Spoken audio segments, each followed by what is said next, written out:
Israel look at a scenario in which Pakistan forms an empire, with goals of taking over Afghanistan, expanding into the Stan nations, expanding into Iran, taking its claimed territories from India and invading even further, and even invading China. So the first thing they do is invade Afghanistan.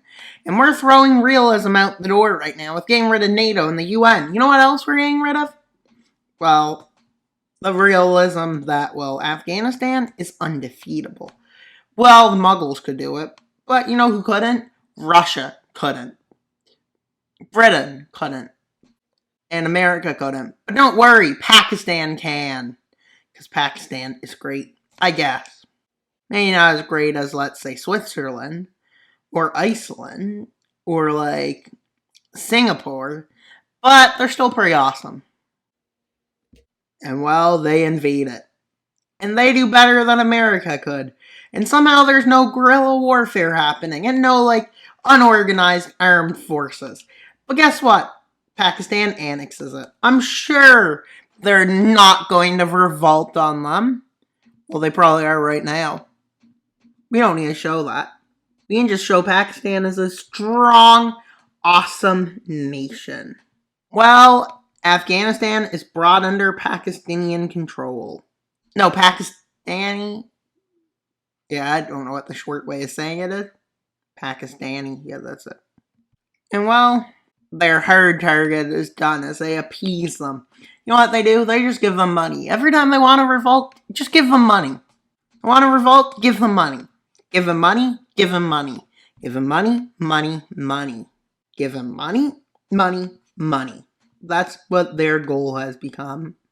They just said, just give them money, and more money, and more money. What's worse they could do? As they declare war on half the Stan nations. They're like, we don't like Stan nations. If Kurdistan became independent, we'd have trouble, because the Stans would be separated. That wouldn't be good. Every Stan needs to be together. So I guess they would just have to take more of Iran. Or Azerbaijan and parts of Russia. And while they move in, very few counteroffensives are made. The ocean decides to make a counteroffensive. I almost did, but it's a good thing I didn't. And well, Turkmenistan and Uzbekistan stabilize their front.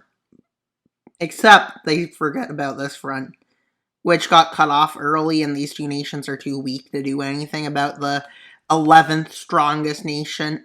11. They used to be number 10, but they decided to go to 11. Like, yeah, Pakistan, we're just dipping into a new low.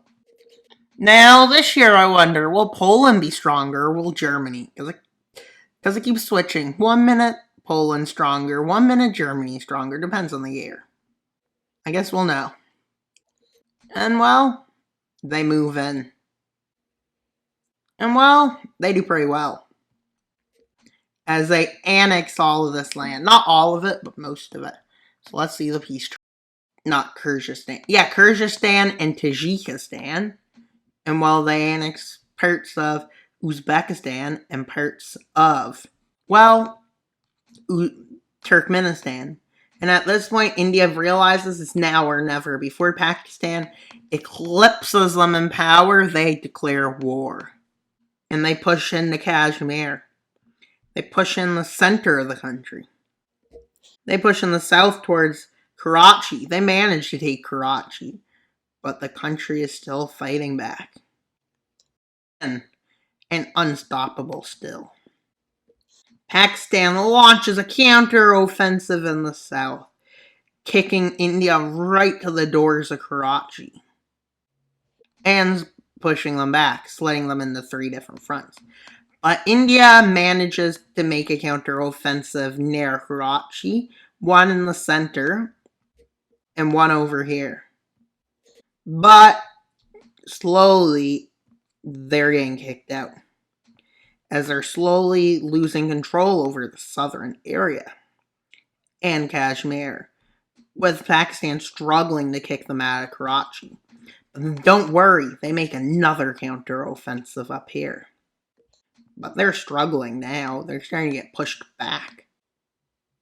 And further back. with them launching a counteroffensive in the southern front as they're losing control of the north. But then they get completely kicked out of the center front, with Pakistan having a completely successful counteroffensive, so the central front completely falls. But they managed to make up for it and retake some lands they had in the north and some lands in the south. But eventually they start getting kicked back in the south as Pakistan starts focusing there. India manages to continue in the Kashmir with a goal of capturing all of the region to humiliate Pakistan. But don't worry, they start getting pushed back, with India getting encircled here, and eventually they decide to evacuate all the troops out of Karachi by sea.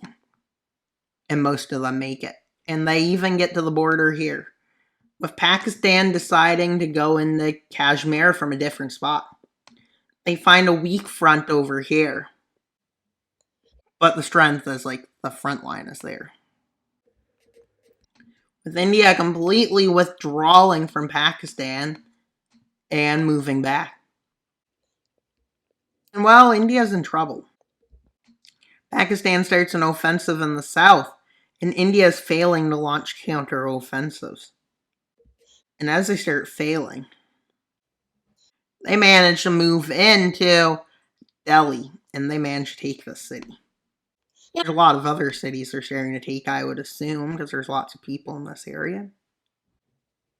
And well, as you can see, they're starting to lose quite a number of lands and territories, with them launching a counter-offensive in the south, pushing them back to here, and one in the north.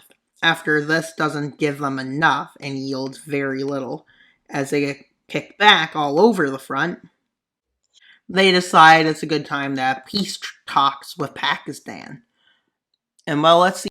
They started against Iran, with the goal of capturing big parts of the coast and the capital. Why would they want to do this? As well as strategically important lands, as their offensive along the coast goes pretty well. In a few months, it manages to get here and capture this island. Their front across the center manages to get what it wants, which is just protect the territories. And then in the north, over the course of a few months, they do this. And then they start moving north and south of Tehran. With it encircled, they encircle it more, and then they completely take the city, with Iran surrendering. And the goal being to take, well, these lands. I think this border is better, though. Like, better looking. And, well, they take these territories. So if Iran wants to try anything foolish, they're not going to get away with it. And as you can see, well, the full front has been... They have changed a lot. With now, their new war goal is a war on China. Why would they want to invade China? Because, well, why not? Well, let's see. Does China get overthrown during this or not? With Pakistan marching in fast. And, well, why fast? Because China has nothing over there. With a few forces over here, with the majority of them getting encircled and captured, China starts sending a few million over to this front. These troops decide to launch an offensive, like 1 million of them, in there, but the spearhead gets encircled and recaptured, with China losing forces at a ratio of 10 to 1. Every 10 Chinese forces lost, 1 Pakistani soldier is lost. And well, that's not a good rate. With them failing again, and an anti-communist insurrection happens. Due to these fumbles, China loses millions of troops. And while in China, massive anti-communist protests break out along the coast, which start forming, with these protests forming in this area, and protests even starting here, and in Beijing. But not everywhere in Beijing. It still is controlled by the government.